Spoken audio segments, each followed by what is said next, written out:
Have you heard? Have you heard? The newest and best Bahamian resource for test preparation for BJCs and BGCSEs. Check us out on Facebook or at anansibahamas.com. Again, check us out on Facebook or at www.anansibahamas.com, where Mr. Ferguson is the COO. There are a lot of resources, especially for Bahamian students. Anansi Learning Technologies. Check us out.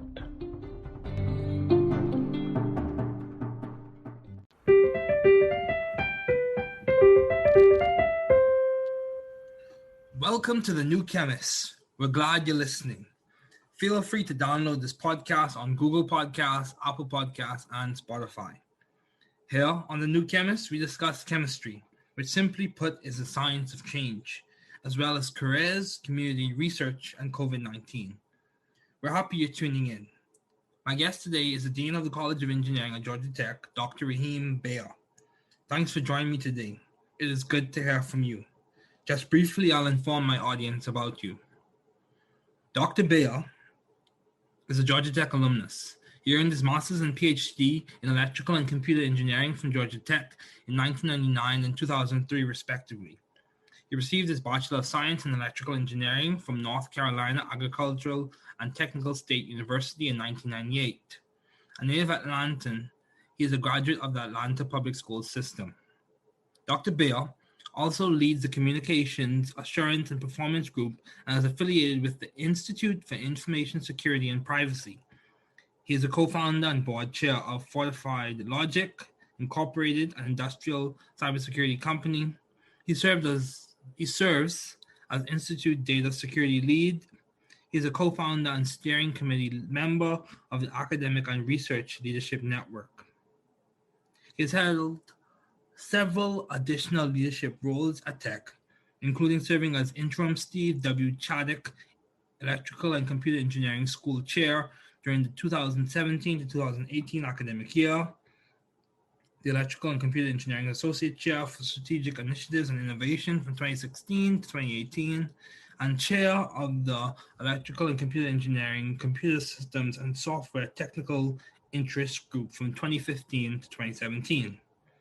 He received the National Science Foundation Career Award in 2009 and was selected for the Defense Advanced Research Project Agency Computer Science Study Panel in 2010. He's a member of the American Association for the Advancement of Science, the American Society for Engineering Education, a lifetime member of the National Society of Black Engineers, a senior member of the Institute of Electrical and Electronics Engineers, and an Association for Computing Machinery Distinguished Sciences. Prior to becoming a faculty member at Georgia Tech, Dr. Beyah was an assistant professor in the Department of Computer Science at Georgia State University, a research engineer with electrical and computer engineering at Tech, and a consultant with Anderson Consulting, now Accenture. He has served as guest editor for a number of journals and magazines, including IEEE Network Magazine and IEEE Communications Magazine, and an associate editor of several journals in the field. Please welcome Dr. Beyah. Thanks, Dr. Beyah, for joining me. It's good to have you on. You are a very accomplished engineer. You're now Dean of the College of Engineering at Georgia Tech, which is a very good engineering school. So my question to you is, what have been your longstanding interests in the field of science? Yeah, well, first, David, thank you for inviting me and taking the time to chat with me. That's a good question. I originally was drawn into the STEM field through video games and many years ago. So I was a young kid, and my grandmother bought me an Atari 2600, and I tell folks that thing changed my life. I had lots of fun on that, and I had all the systems after that, and I would always see various points in the game, and let's say you see like a broken down vehicle, and I would like, man, it'd be really cool if we can drive this tank or fly this helicopter, and that got me thinking, well, what if I could change the game, and which ultimately is obviously computer programming. And so that kind of led me in the direction of computing in high school, and ultimately decided to switch to electrical engineering. And by the time I finished my undergraduate degree, I was really fascinated by the whole concept of networking, computer networking. And so that has been what I've been focused on for the last couple of decades now. Oh, wow. As I finished my PhD, I really wanted to focus in on a specific area of networking, which was network security or cybersecurity. Okay. And so I ended up focusing on that. But you'll see that almost all my papers, even the standard cybersecurity papers, have this sort of networking flair to them. Okay. So this is just a sidebar as we continue the conversation. Typically, I know for chemistry and biology, science and nature is like the pinnacle of journal publishing. What's the pinnacle like journal for publishing in cybersecurity? What would you say is the top journal? Yeah, so there are actually 4 #1 conferences in Okay. cybersecurity, and it's not journals, it's conferences. Okay. But they're 15-page, 16-page conferences, right? So it's like dual column, so just like a long journal, Okay. and that's ACM, CCS, NDSS is the second one, IEEE Security and Privacy, known as Oakland, and Okay. then USNIC Security. So those 4 are the number. They're essentially tied for #1 in cybersecurity, and ideally, you want to get something in those conferences as a graduate student and a faculty member. Okay. Okay. Yeah. I didn't know that. So that's good information. So, given all of the issues that COVID-19 has brought a lot of people and also the challenges in academia, how do you maintain view of the bigger picture in your career and in your life in general? Yeah, that's important to do. I've always been very interested in making a significant societal impact. Okay. And the way I look at the various roles that I've been in, they've been sort of the mechanism for me to do that. Okay. And the more I build my voice, as I went from a interim chair to a research vice president and now dean of engineering, the more I build my voice, the more likely it is I can have societal impact. And specifically, I'm very interested in expanding access. I want to make sure that the folks that come behind Mm-hmm. me and come behind you, if they're absolutely qualified, we got to make sure that they can get in the door at Georgia Tech and many other places. So that has kind of been innate for me. I've just seen the difference between those with resources and those that don't have them. And I know folks that are really, really bright and didn't have resources and just never had any good opportunities, and that bothers me. So that's always been sort of my true north, something that I've been focused on. And it's a lot easier for me to deal with and view the big picture. It's the sort of blocking and tackling things that like operational type things are not things that I really enjoy doing. So it's usually easy for me in terms of big picture. It's focusing on the true north and what's really important. And for me, that's family and physical and mental health and all those things first. And then it's okay, well, I have a job that I got to make sure I do this job well. Okay, so what you said raises a lot of questions in terms of, you said you see the big picture. So what's your take on how do you pragmatically break it down? What's your first step? You don't have to go through the whole process, but how do you go from, okay, I want to expand access, to what do I need to do today, or what do I need to do this year? Yeah, no, that's a good point. So what I mentioned also was that I needed to build my voice, right? So it's like the more significant of a voice you have, the more change that you can ultimately affect. And so part of that is actually being successful in my career, right? So if we ignore actually sort of mechanically trying to expand access and just look at building the voice, that essentially has been exceptional in my current career and continuing to progress, right? Yeah. So that's one thing. So such that I can get to a point where I can, have a conversation, I can call somebody that's, extremely senior, like a Gary May, for example, or many other college presidents who are mentors and friends, and say, hey, I got this idea on about expanding access. So the first part is really building building the voice, so being exceptional at your current roles and progressing. But then there are other things that you can do that are kind of practical, right? So at Georgia Tech, we just, and this is done by our president, we just announced an APS pathway, so Atlanta Public School pathway. And what that means is if you apply to Georgia Tech and you don't get accepted in the first round, and by the way, we don't accept many amazing students because we just don't have room. So it doesn't mean that they're not quality. It just means that we just don't have room. But what that means is if you went to APS and went through APS and applied, didn't get accepted, you have up to 2 years. If you meet certain requirements, then you can essentially have an automatic acceptance coming back in as a transfer student a year or two later. So being involved in those programs, trying to amplify those programs. I'm actually an APS grad. So trying to be central in those programs is one way to do it. Another way to do it is looking at, we have these online programs.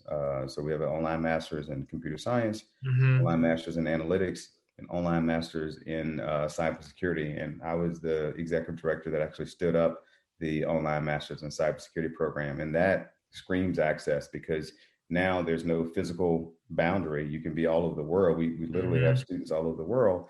And also it's from a cost perspective, it's not unreasonable. And so it's $10,000 tuition for the whole master's degree, right? Not per class, not per semester, but per degree. And the third piece about that is expanding access is that you don't have to have a computer science or engineering undergraduate degree to get accepted into the master's program, right? So you can do these interesting programs that are much more accessible to people. Okay, wow, that's good. Yeah, man, we leave our footsteps behind. And also, wow, you said a lot of important things. Building your voice. So, how have you been adaptive and creative in the field of science? Yeah, so it's funny. That's almost kind of natural for as you'll appreciate as you get out, and your advisor now also sort of like PhD level researchers, you will kind of naturally adapt in order to survive, right? Because what happens is problems shift, right? I mean, we're making progress with all sorts of things, and so for example, there's a hole in the I guess sort of business / sociology type space, actually probably more like a HR type space. There's now this really important area called future work, which people never really they weren't focused on it pre-COVID, but now post-COVID or in the middle of COVID, hopefully in a few months or a little bit longer will be post-COVID. Yeah, I hope I'm great. But now this is a big deal because people have found out, well, guess what? I don't have to be physically co-located with folks to work together, right? So even at Georgia Tech, we're conducting research, instruction, and our staff support. None of these things are co-located with each other, right? So you could almost have people all the way across the world, right? I mean, it doesn't matter at this point.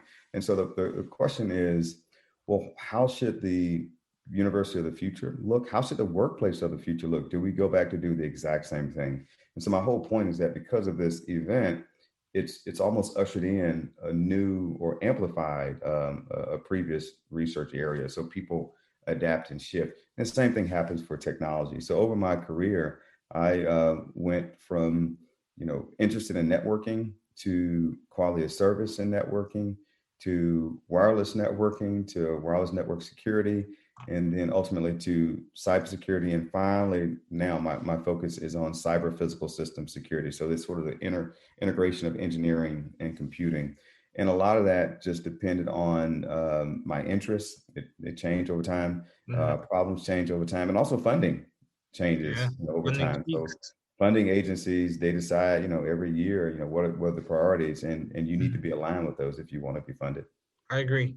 So, just to drop a little plug for, you talked about expanding access. I think just throw this idea out there. I think it would be good if like students of Caribbean heritage could also eventually, because I think the evidence is there that in terms of discipline and work ethic, students from the Caribbean do have a good representation in that area. So it'd be good if like schools such as Tech and others could eventually, hopefully in the next decade or two, start expanding access to those students as well. I think that would be I think that would be good. especially students of color from those areas. So, yeah, I love to go and visit those places to do some boots on the ground discovery, right? Who doesn't want to go to the Caribbean? So yeah. So even helping strengthen the research capacity would be good too. Yeah. So, how have you sought or found the right environment for you to thrive scientifically and intellectually?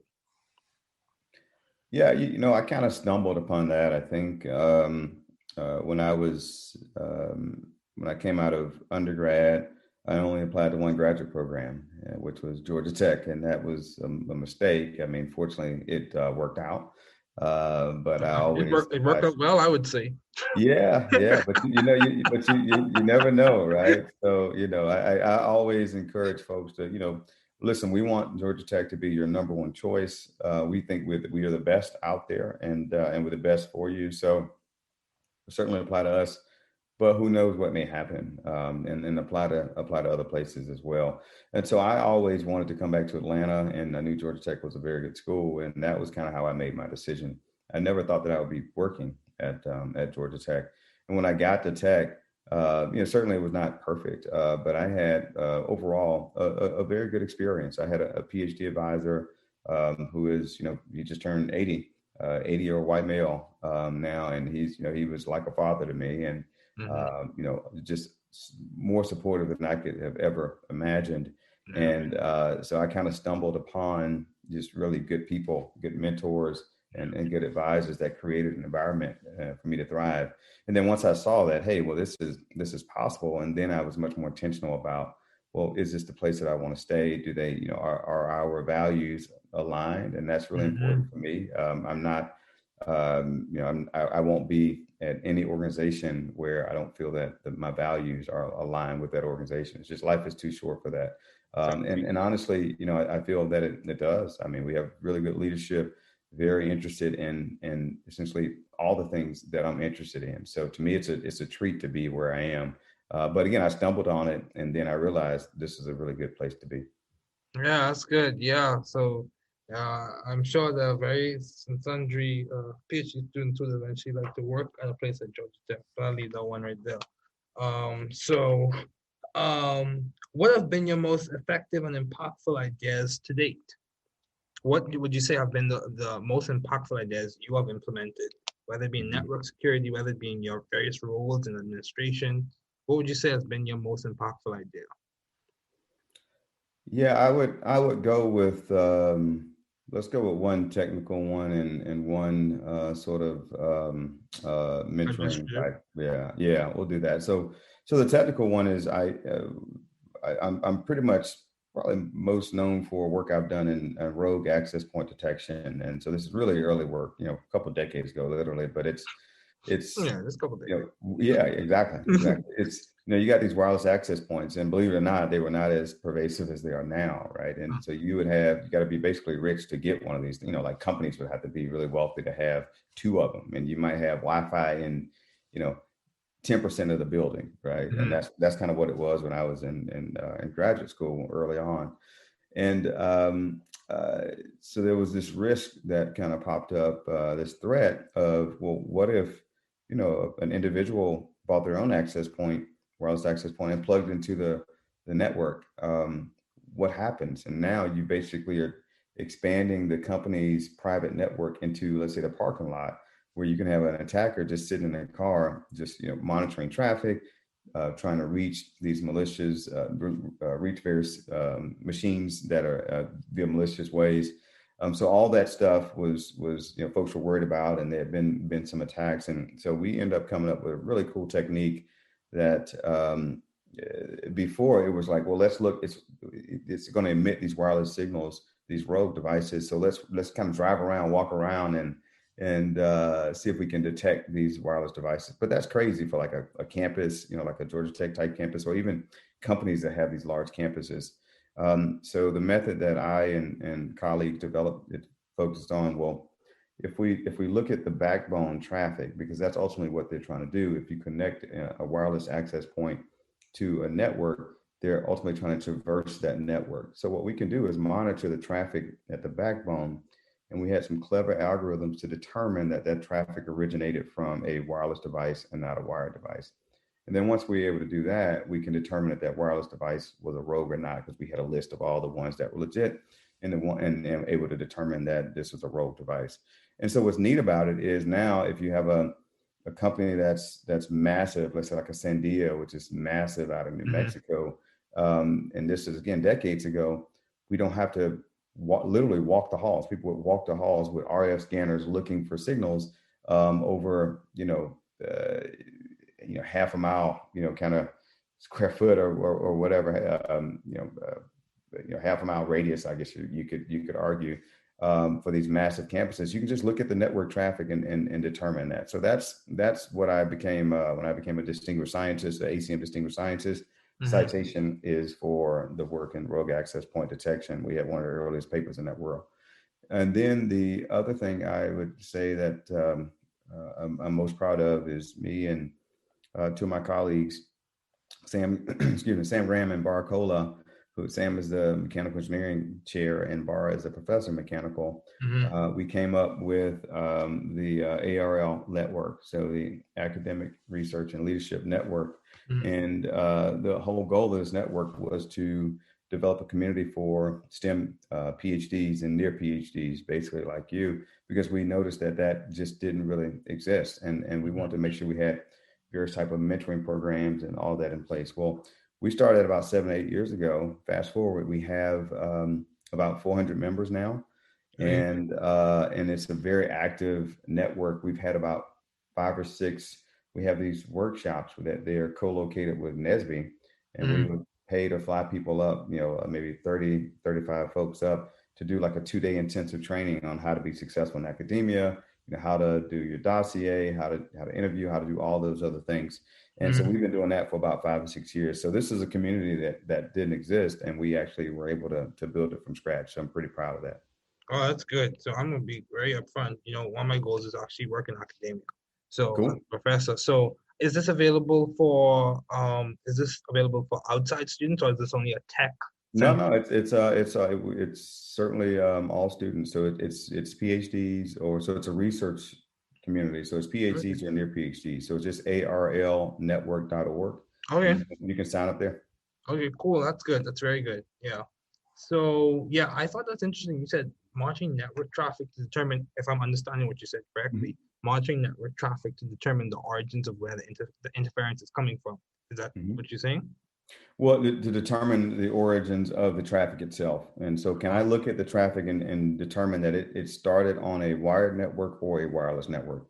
It turns out you can, just because wireless networks are just a lot more stochastic, if you will. And they also have various protocols that actually leak over into the wired network. And if you can detect those protocols in the traffic, you can say, well, this had to have come from a wireless network. Okay, so I have a question where that is concerned. You said wireless networks are somewhat stochastic. To what extent? Because I thought, is it because of what, artificial intelligence, or is it the capacity of it to self-generate or come up with new ways to formulate its structure? No, I'm just talking about really its susceptibility to interference. You turn on a microwave and your SNR is gonna drop significantly, right? So it's you basically have this shared medium versus a wired network where it's not shared. And so if there's when you plug into the wall, there's no contention. It's just your device that can communicate on the network, and you're using a network switch. But if you're on a wireless network, there is going to be contention. You're going to be fighting with the other wireless devices that are there that are in your proximity. You're going to be fighting with microwaves and other RF interference. You're going to be fighting with lightning strikes and all that sort of stuff. So my point is, all that can affect the wireless network versus the wired network, and that plus the type of medium access protocol that wireless networks use allows you to distinguish between the two. That's good. So how do you maintain, you have a lot of responsibilities and you have accomplished a lot of stuff. So how do you maintain balance, Dr. Beyah? How are you maintaining balance? Yeah, balance is hard. People talk about work-life balance and I've heard other phrases of work-life integration. And What I try to do is make sure that I prioritize what are important, and that's family. And you have to be very intentional about it. Oftentimes, I will have to work late. I got to work late tonight. I had to work late last night, and so I won't be able to spend as much time with my kids and family. But I just make sure that I prioritize things and know that it's gonna be give and take. And if I really can't spend time these 2 days during the week, then I got to make sure I get it in with family and kids on the weekend, and just know that that balance is kind of hard. But you just got to make sure you prioritize. And even if you start out doing it, then it will just continue throughout your career. And so even if it's things that are important, you have to be willing to miss those things for your mental health and for your family's health. Exactly. I try to be very intentional about my meetings. Even now, do I go into work or do I work from home? And I'm intentional about those things to minimize the time that I'm away from my family. Or if I go in, this will be a good day for me to drop my son off so we can spend that time in the car. When I travel, I'm very intentional about the timing of things, right? So can I time it? If it's a DC trip, can I actually time it such that I can drop my kid off at the airport? I mean, not at the airport, drop him off at school. I go to the airport and actually be home in time for dinner. Right. And so it just requires you thinking about it and being much more intentional and strategic. And then you can do it, but it's not easy. I have a good partner. My wife is very supportive, but she's equally busy. But the word really is being intentional, and you can pull it off. Okay, that's good. That's something I'll note as well. Eventually I'll get there. I have, as we conclude, because I know you have a lot of things to do. So as we conclude, how have you been so successful as a pioneer in your field? What do you think has complemented to your success? And what 2 pieces of advice would you give to those wanting to pursue the field that you're currently working in? Yeah, so I've been fortunate. I think I have always been very, very hungry, and just and resilient, I think, is a way to describe me. So I had many setbacks, sort of in life in general, and I've used that experience to apply it to my professional career. So I don't get as worked up as some folks do about certain challenges. I just find a way around it, and because I've been doing that my entire life. Oh, yeah. So being resilient, working very hard, and also finding mentors, being very intentional about finding mentors, and mentors that look like you, mentors that don't look like you. As I mentioned earlier, my advisor is more of a sponsor and a champion than even a mentor. He's a really good friend. And so you got to make sure you do that, and don't be afraid to ask questions. I ask questions all the time, including to the people that report to me. That's fine. I tell them, I don't care about being right. I just want to make the right decision. So, tell me if I'm wrong, that's fine, but I want to make sure that we get it right. It doesn't have to come from me. So preaching. Yeah. So, hey, so the advice I have is really essentially that is work hard and get mentors. Don't be afraid to ask for help, ask for advice. It does not show any sort of weakness. We all struggle, even the most arrogant folks that don't want to show it. They all do. And it's much more important, I think, to get it right than to actually be right. Yeah, that's true. That's good. That's something to note. So what 2 pieces? So yeah. So what has been the most beneficial advice you have received? Oh man, That'll be the last question, right? Yeah. It's actually what I talked about earlier. I mean, I get lots of advice, and oftentimes I internalize it. And it's funny. My wife and I were debating this, right? So a lot of times I get, and as engineers and scientists, we're taught to not memorize, right? We're taught to understand like how it works. Yeah, and it's funny. So she's a lawyer by training, and a lot of what they do is I mean, lots of complicated things, but also memorizing cases and exactly where things were found in the case. And we're taught to do the exact opposite, right? So she would be able to pull up, here are the 3 most important pieces of advice for me, and they came from A, B, C, and D.